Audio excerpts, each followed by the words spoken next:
Bryce Coder with the OH Report, bringing you the Knox Community Hospital pregame show. This contest here at Howard, Ohio at East Knox High School between the Bulldogs and the Grandview Heights Bobcats.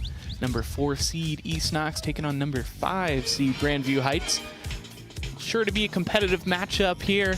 Let's go ahead and take a look at our team spotlight for the Bobcats.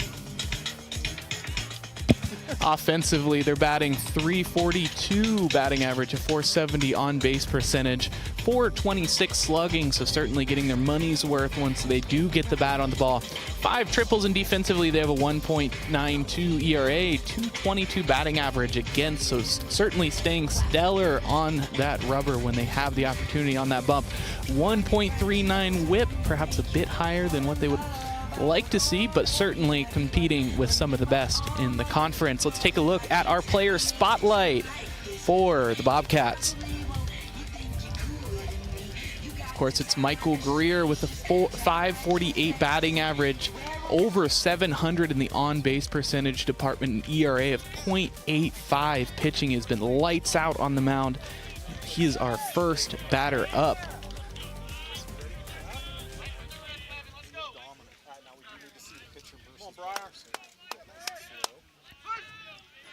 Bryar Householder on the mound, pitcher versus pitcher duel. Oh, yeah.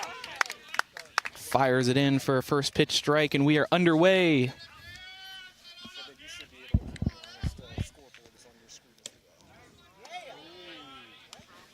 Leaves the 0-1 off. We're all even at 1.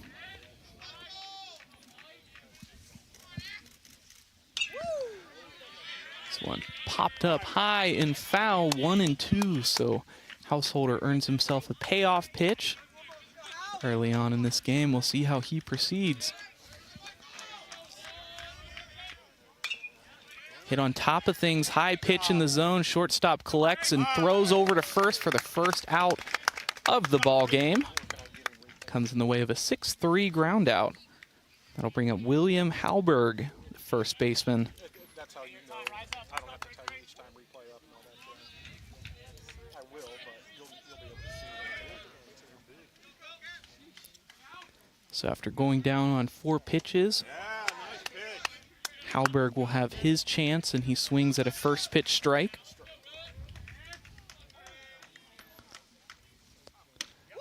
Oh, yeah. Looks at a hard fastball for strike 2, 0-2.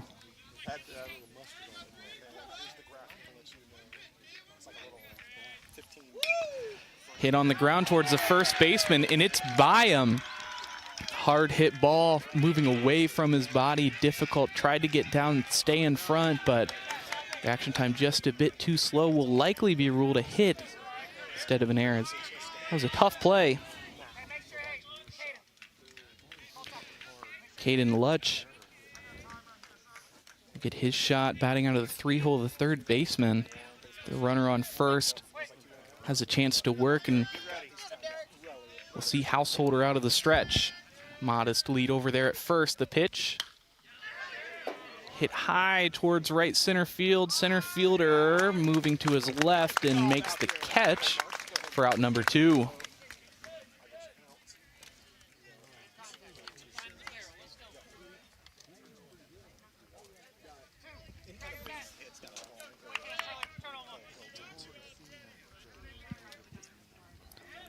Charlie Tickner, shortstop, gets his shot just behind things, so Bobcats not quite queued up on Householder yet.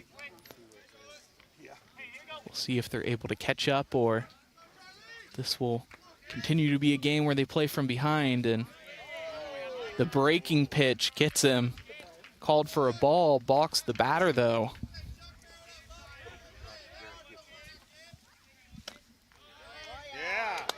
Quick pitch gets him for strike 2. 1-2,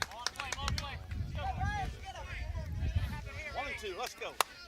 With a 1-2 count, Householder has an opportunity to get himself out, leaves this one high, not happy with himself there, as it looked like he might have slipped or an issue with delivery, so he'll recollect for a 2-2.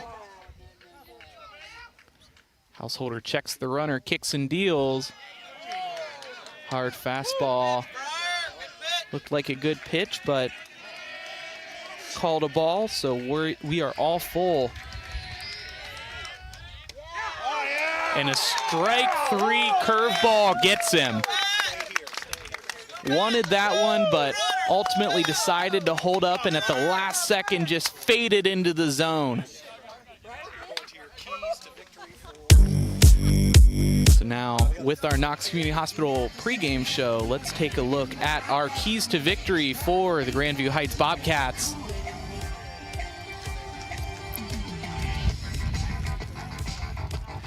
The Bobcats are going to need to stay sharp from the jump, be on top of these pitches, and you can see them trying to time up some of these fastballs from Bryar Householder, as it is a challenge, those breaking pitches.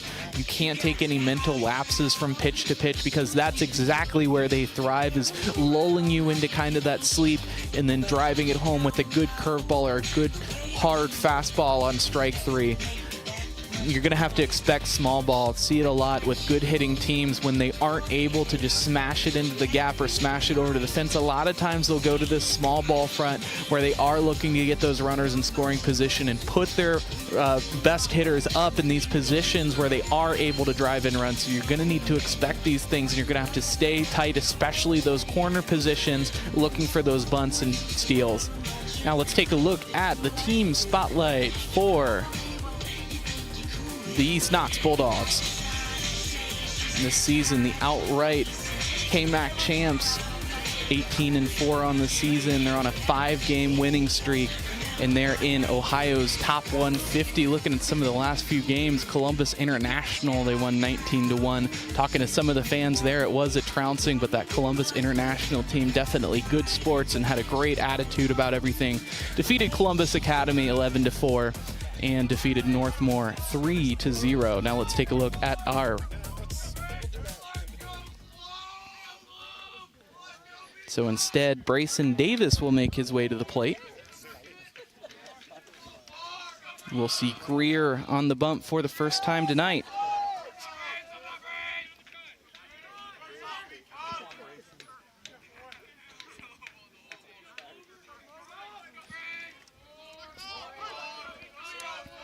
So the lefty out of the windup. Good zip to that fastball, but watches it go by for ball 1. Big slow swing on the changeup.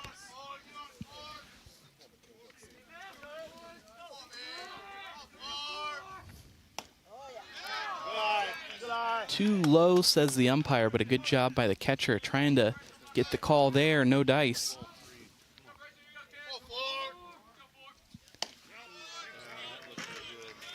And right in the zone for strike 2.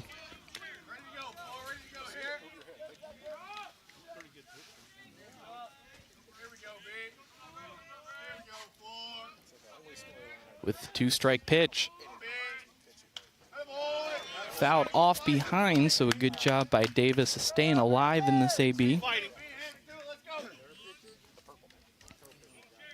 Caleb Armstrong, the left fielder, batting second and in the on-deck circle here in the bottom of the first. Watches ball 3, so we're all full.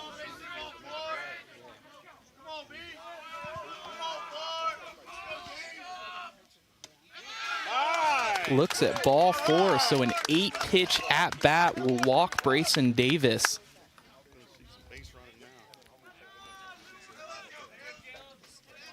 The speedster over at first. He's a wide receiver on the football team, so you know what's on his mind, and certainly second base. And showing bunt, be fouled off. Davis might have been on the move, but watch that bunt all the way in. Smart base running there. 6-foot lead over at first. Greer checks the runner. And just a bit too early on the breaking pitch, fouled off towards the third base side.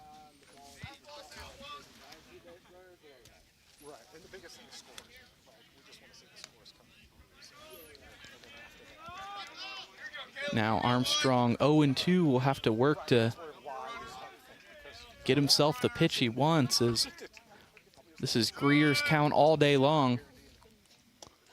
And late on this one, it's a drop third strike. Runner on the move to second. The throw down to first is non-existent. So they'll just allow the runner to advance, and then the drop third strike, because the base was occupied, they'll just absorb the out.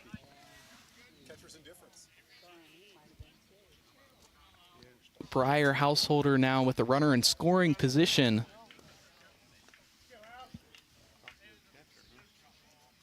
Batting out of the 3-hole is primed for these types of situations.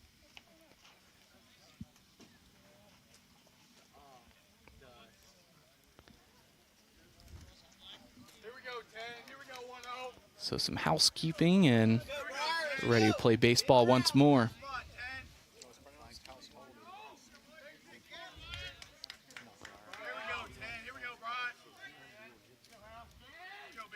And a big cut from Householder as he wanted to drive that deep, but just a bit ahead of things and on top.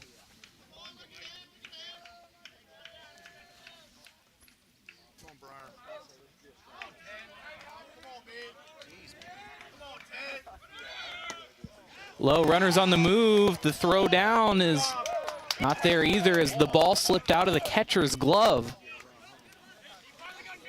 So Brayson Davis, after walking in his at-bat, is all the way around to third.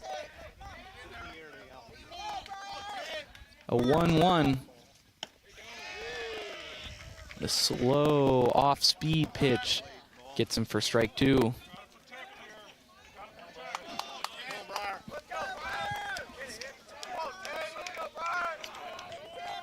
Payoff pitch for Greer. This one too low. Bounces away from the catcher, but keeps it in front.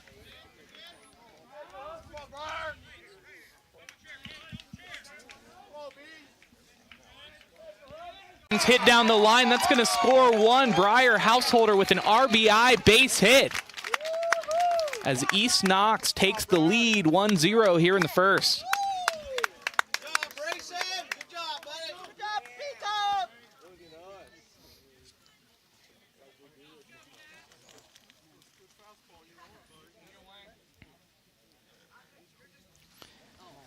So Caden Wingard, the 4-hitter, will have his chance at things.